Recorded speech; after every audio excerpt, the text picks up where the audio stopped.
All right, sports fans, how's everybody out there doing?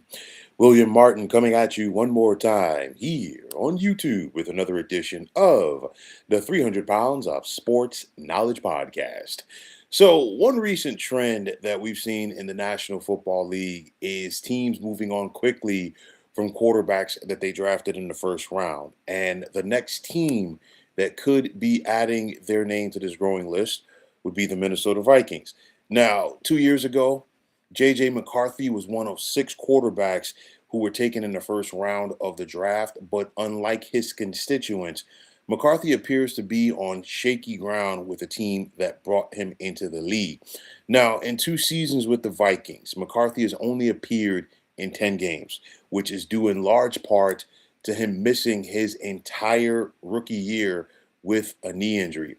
This past season, we saw McCarthy throw 11 touchdowns and 12 interceptions while going 6-4 in his 10 starts.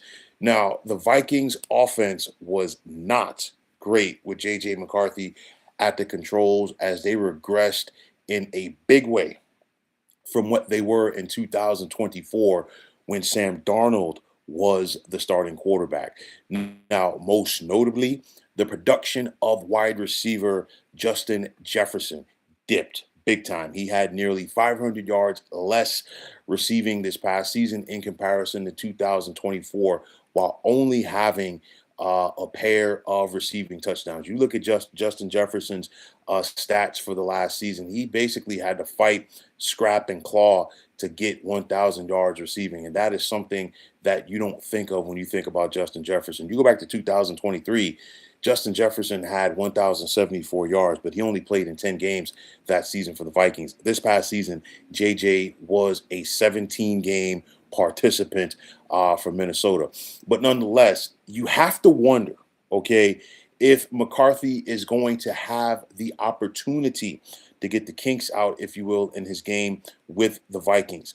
But we got to wait and see. And the reason why I say this is because you look at the season that McCarthy had in 2025, and you compare that to what we saw from Sam Darnold in his first season with the Seattle Seahawks. And of course, we know Seattle just won the Super Bowl roughly about 6 weeks ago.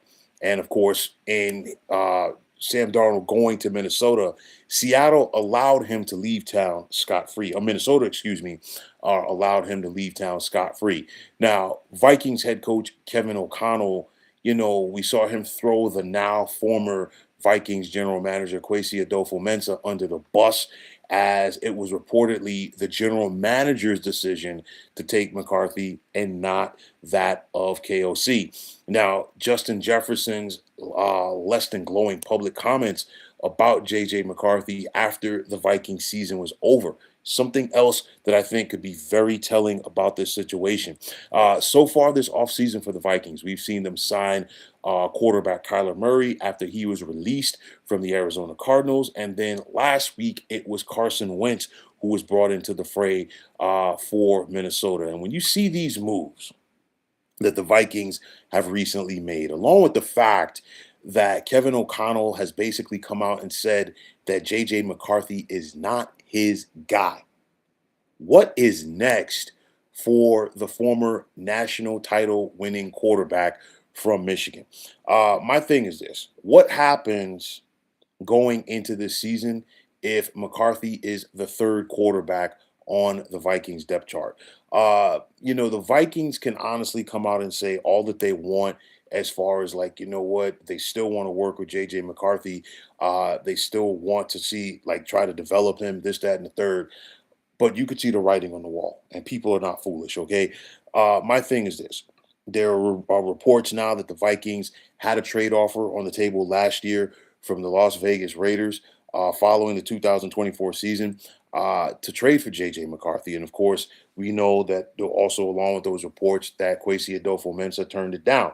However, with the way that things have worked out in Minnesota over the last few months, the Vikings, if they wanted to trade JJ McCarthy at this point, they have to accept the fact that yes, they did use a first round pick on him, but they're only going to get cents on the dollar, if you will, if they did decide to trade him.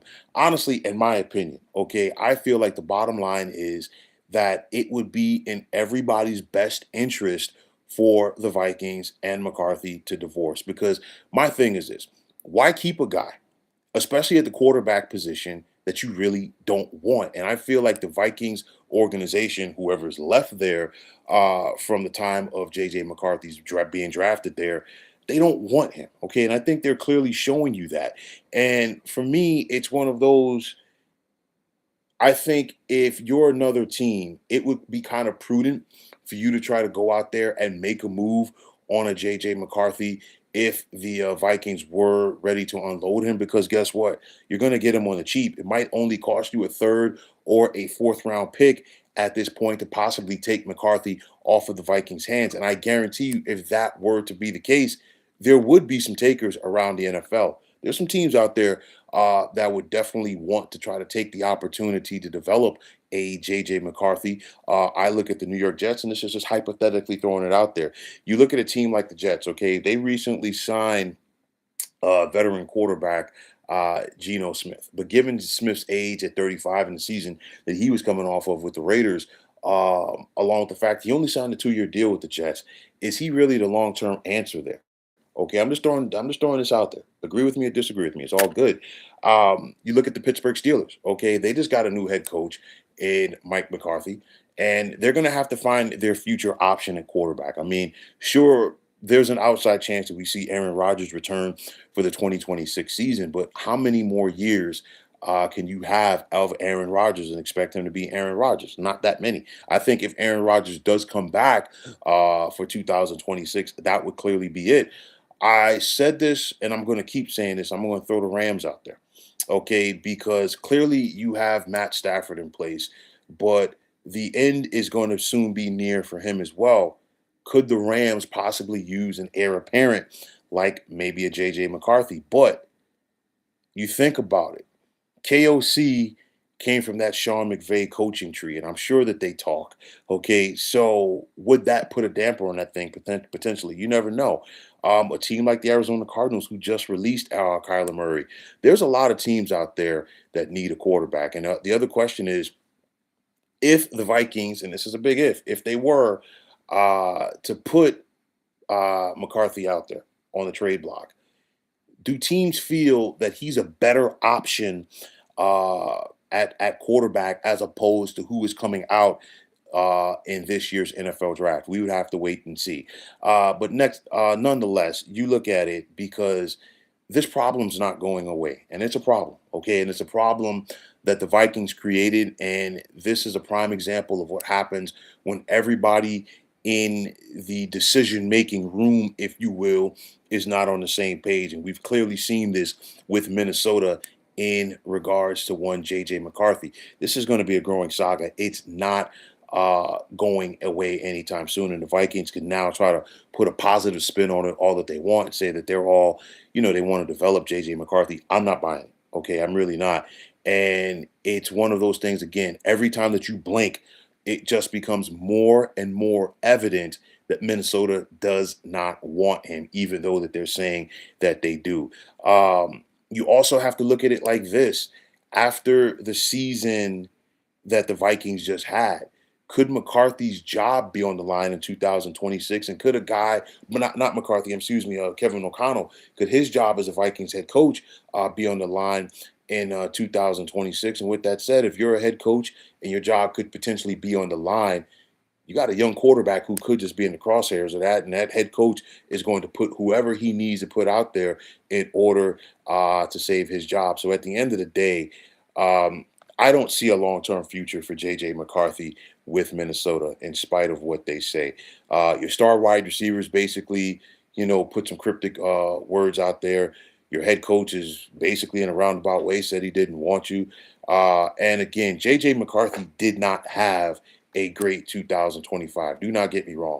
The Vikings passing game last year, only the Tennessee Titans, Cleveland Browns, and New York Jets averaged less yards per game passing than Minnesota did this past season. In comparison to 2024, what we saw from the Vikings passing game when it was sixth in the NFL.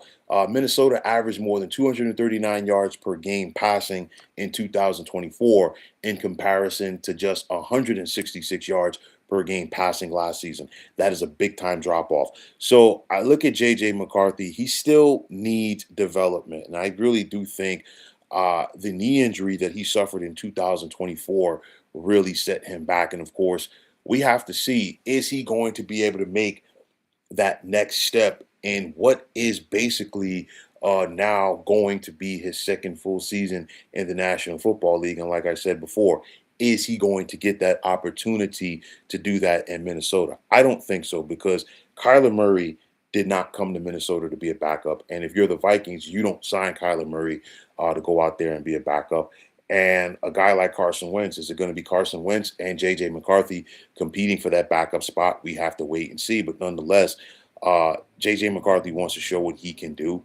And I don't think he's going to get that opportunity in Minnesota. Just my 2 cents. So, like I said before, this is a drama, this is a saga, and it ain't going away anytime soon. So, like I said before, let's see what is next for JJ McCarthy and the Vikings. But, folks, that is going to wrap it up. And as always, I want to take this time out to thank each and every one of you for checking out the 300 Pounds of Sports Knowledge podcast here on YouTube. And as always, if you like what you heard and saw on this podcast, you know what to do, folks. Just hit that like button as well as subscribing to this channel. And like I always say, it's greatly appreciated.